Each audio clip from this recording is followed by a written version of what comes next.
For ages, the mystery of death has puzzled mankind. Does our consciousness simply vanish when our mortal body dies? Or does it continue, as so many religions have claimed? Well, luckily science has put their best minds into solving this enigma. And this is what I will be presenting today. Greetings mortals, and a capital day to all. I am your host Simon, and you are watching the Library of Gnosis. In today's broadcast, we will be exploring the science of near-death experiences. Specifically, what they can tell us about life after death. Roughly 9 million Americans claim to have had a near-death experience. It is thought that roughly 5% of the general population and 15 to 20% of critical patients, that is, those in critical care, have had an out-of-body experience. In the scientific or philosophical literature, a near-death experience is not a misunderstanding or misinterpretation of some other cognitive phenomena. As one leading author on the topic, Pim van Lommel, describes them, quote, "The NDE is an authentic experience that cannot be simply reduced to imagination, fear of death, hallucination, psychosis, the use of drugs, or oxygen deficiency." End quote.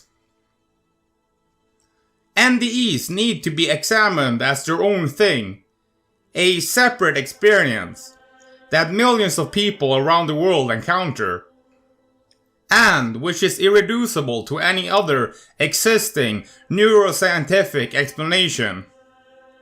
Lommel's landmark paper reveals several interesting things.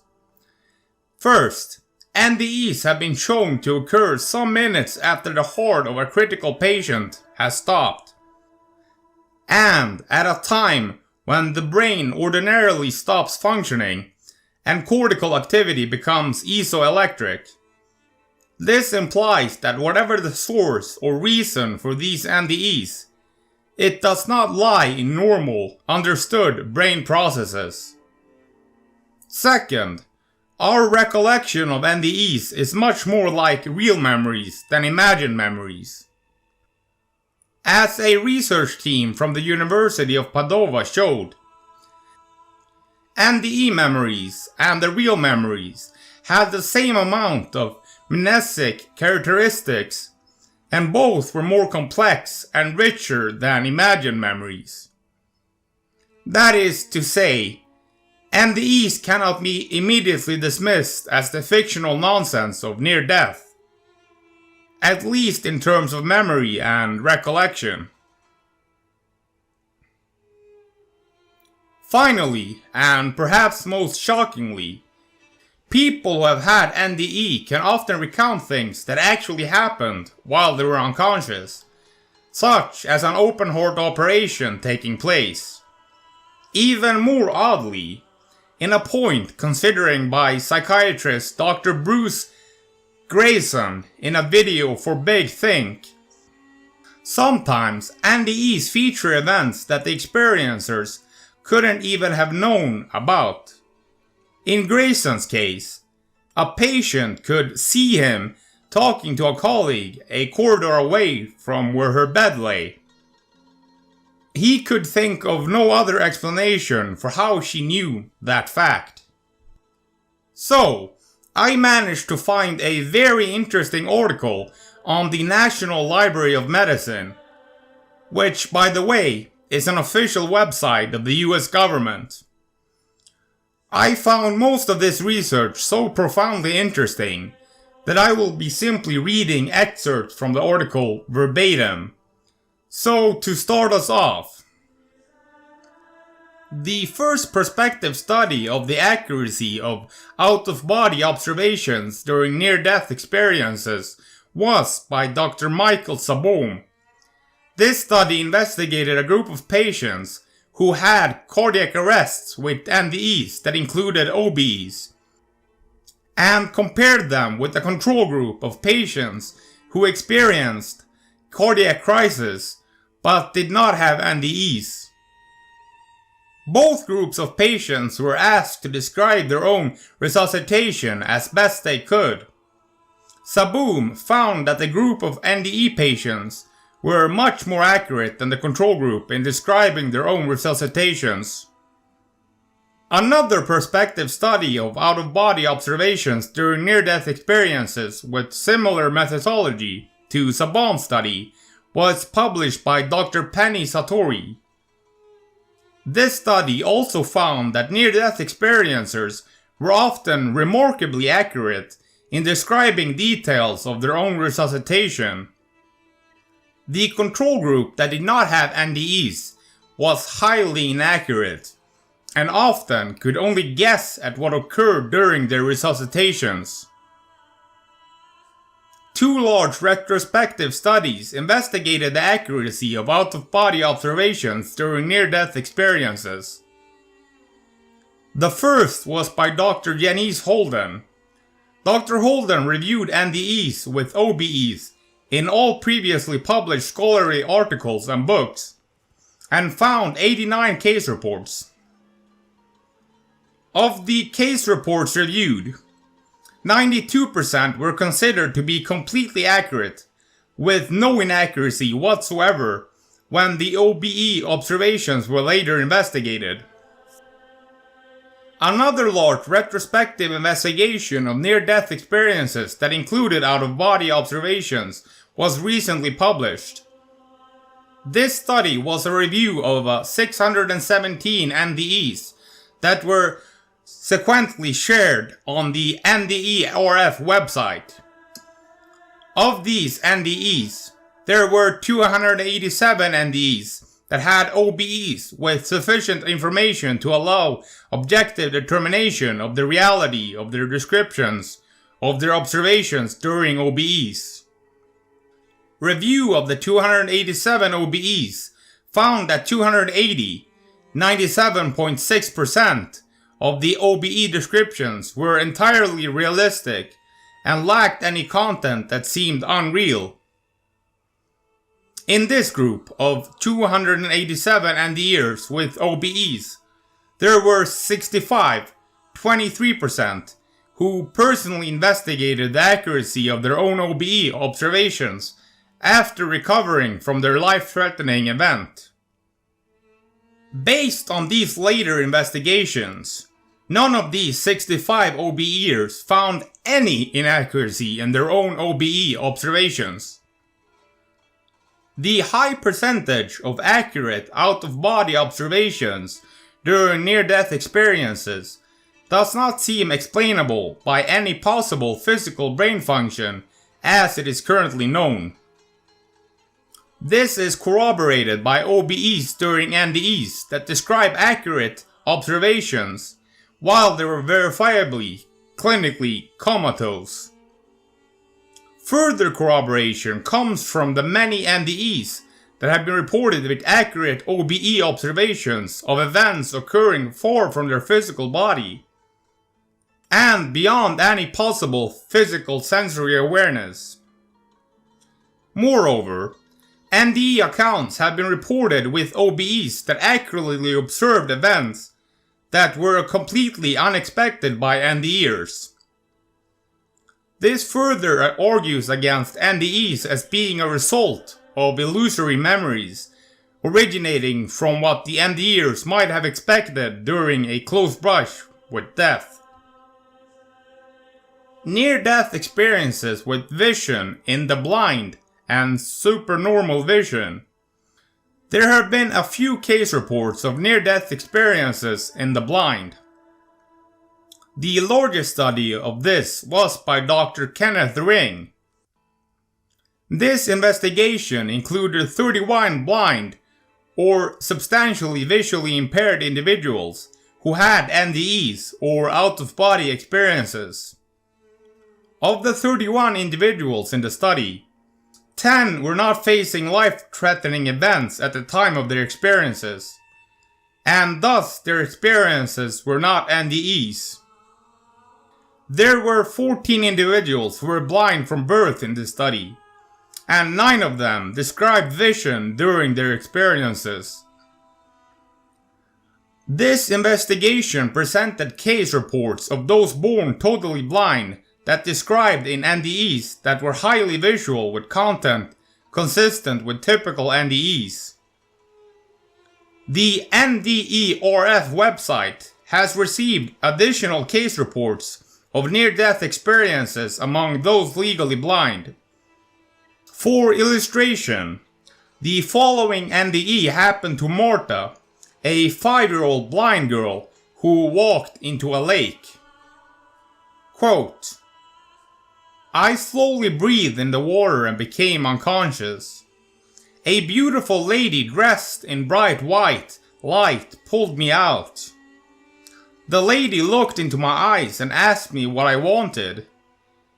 I was unable to think of anything until it occurred to me to travel around the lake. As I did so, I saw detail that I would not have seen in real life. I could go anywhere, even to the tops of trees, simply by my intending to go there. I was legally blind. For the first time, I was able to see leaves on trees, birds' feathers, birds' eyes, details on telephone poles, and what was in people's backyards. I was seeing far better than 20/20 vision. End quote. An NDERF survey question asked 1,122 near-death experiencers. Quote, did your vision differ in any way from your normal, everyday vision? In any aspect, such as clarity, field of vision, colors, brightness, depth perception, degree of solidity, transparency of objects, etc. End quote. In response, 722, 64.3% answered yes. 182, 16.2% said uncertain. And 218, 19.4% responded no. A review of narrative responses to this question revealed that vision during NDEs was often apparently supernormal. Here are some illustrative examples from NDEs. Colors were beyond any I had ever seen. Everything seemed so much more colorful and bright than normal. My vision was greatly increased. I was able to see things as close or as far as I needed. There was no strain involved. It was almost like auto-zooming a camera. I had 360-degree vision. I could see above, below, on my right, on my left, behind. I could see everywhere at the same time. Vision in near-death experiencers that are blind, including totally blind from birth, has been described in many case reports. This, along with the finding that vision in NDEs is usually different from normal everyday vision, and often described as supernormal, further suggests that NDEs cannot be explained by our current understanding of brain function. This is also further evidence that NDEs are not the product of what NDEers would have expected to occur during a life-threatening event. Near-death experiences that occur while under general anesthesia, under adequate general anesthesia, it should not be possible to have lucid organized memory. Prior studies using EEG and functional imaging of the brain of patients under general anesthesia provide substantial evidence that the anesthetized brain should be unable to produce lucid memories. As previously discussed, following cardiac arrest, the EEG became flat in 10 to 20 seconds. And there is usually amnesia prior to and following the arrest. The occurrence of a cardiac arrest while under general anesthesia is a combination of circumstances in which no memory from that time should be possible.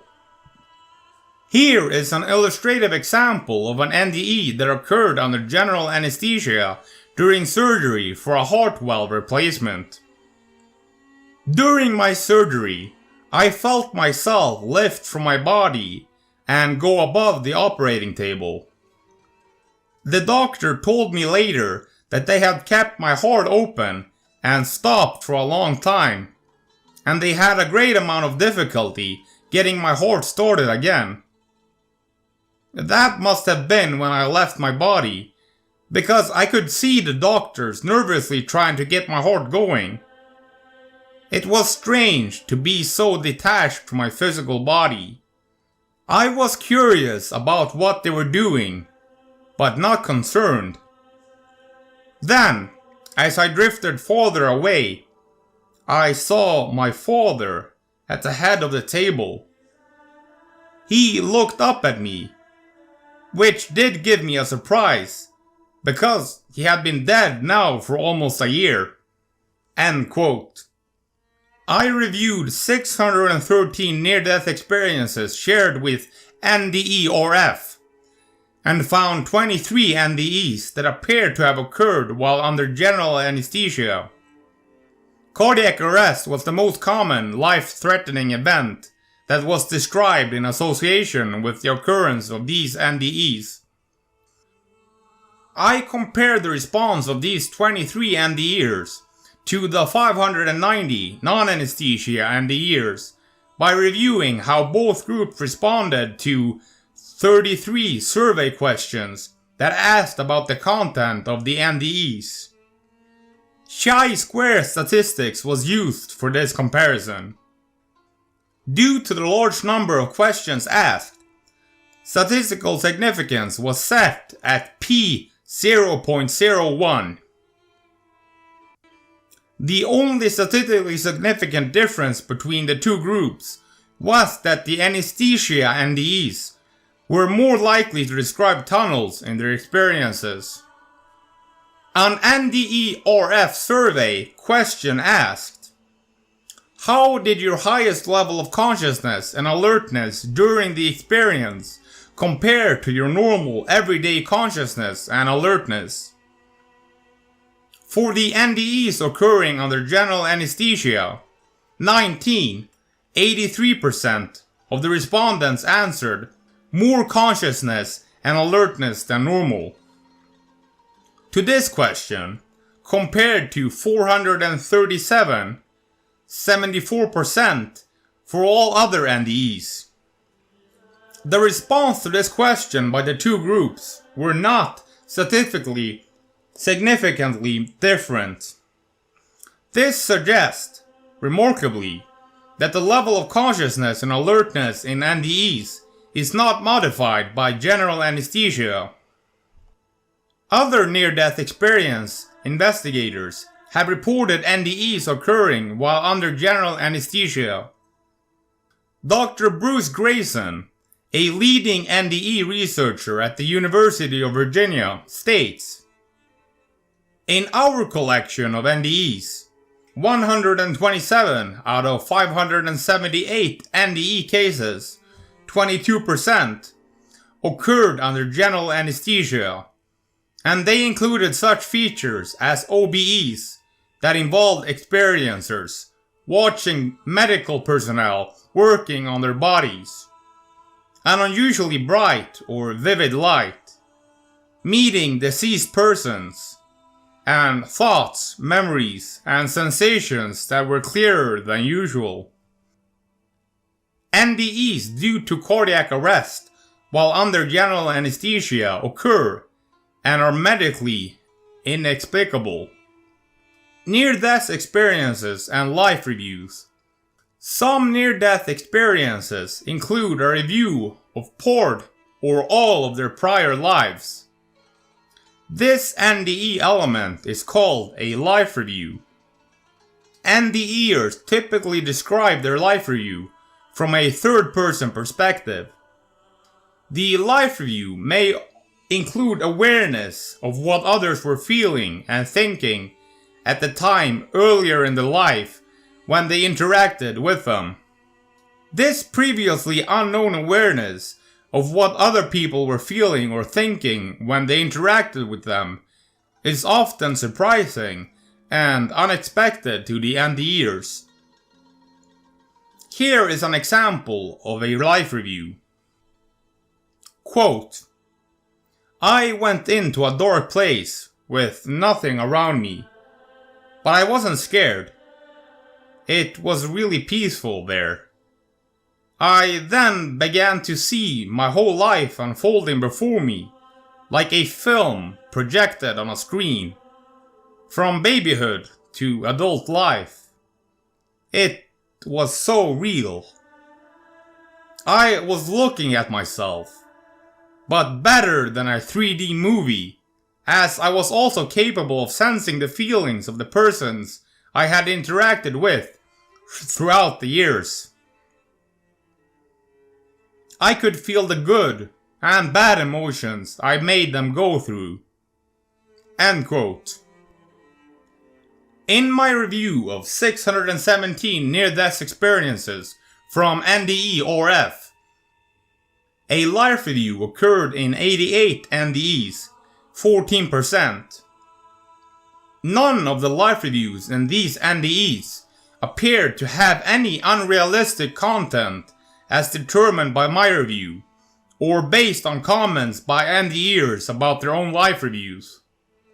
Life reviews may include long forgotten details about their earlier life that the NDEers later confirm really happened. If NDEs were unreal experiences, it would be expected that there would be significant error in life reviews, and possibly hallucinatory features. The consistent accuracy of life reviews, including the awareness of long forgotten events and awareness of the thoughts and feelings of others from past interactions, further suggest the reality of NDEs. Encountering deceased loved ones in near-death experiences. Near-death experiences may describe encounters with people that they knew during their earthly life. The following is an example of encountering a deceased loved one in an NDE. This example is also notable as the NDEer was born totally deaf. Quote, I approached the boundary. No explanation was necessary for me to understand. At the age of 10, that once I crossed the boundary, I could never come back. Period. I was more than thrilled to cross. I intended to cross. But my ancestors over another boundary caught my attention. They were talking in telepathy, which caught my attention. I was born profoundly deaf and had all my hearing family members, all of which knew sign language. I could read or communicate with about 20 ancestors of mine and others through telepathic methods. It overwhelmed me. I could not believe how many people I could telepathize with simultaneously. End quote. When people known to the near-death experiences are encountered in NDEs, the great majority are people who are deceased. A study by Dr. Emily Kelly was a comparison of 74 NDEs with descriptions of encountering deceased individuals with 200 NDEs that did not describe encounters with the deceased. This study found that when NDEers encountered beings known to them from their earthly lives in their NDEs, only 4% described meeting beings that were alive at the time of their experiences. I reviewed 84 NDEs from NDE-RF that described encounters with individuals that they knew in their earthly life. There were only 3 NDEs, 4%, where the encountered beings were alive at the time of the NDEs, consistent with the findings of the Kelly study. In dreams or hallucinations, when familiar persons are present, they are much more likely to be living and from recent memory. This is in sharp contrast to near-death experiencers, where familiar persons encountered are almost always deceased.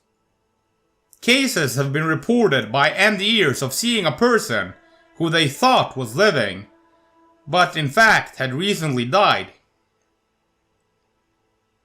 These cases illustrate that NDEs cannot be explained by the experiencer's expectation of what would happen during a life-threatening event. Further evidence that NDEs are not the result of expectation comes from the aforementioned Kelly study, where 1/3 of the cases the encountered deceased person had a poor or distant relationship with the NDEers, or was someone that had died before the NDEer was born. Multiple lines of evidence point to the conclusion that near-death experiences are medically inexplicable and cannot be explained by known physical brain function. Many of the preceding lines of evidence would be remarkable if they were reported by a group of individuals during conscious experiences. However, NDEers are generally unconscious or clinically dead at the time of their experiences and should not have any lucid organized memories from their time of unconsciousness. So, do these scientifically verifiable accounts and studies of near-death experiences prove that there is an afterlife and that we have a soul? I think so. Of course, I have already had my own mystical experiences that prove the paranormal world is real to me. I was left with little doubt that there is more to this world than we perceive. If you enjoyed this broadcast, then please feel free to check out my Patreon. Thanks for watching, mortals. Or should I say, immortals. Stay safe and Godspeed.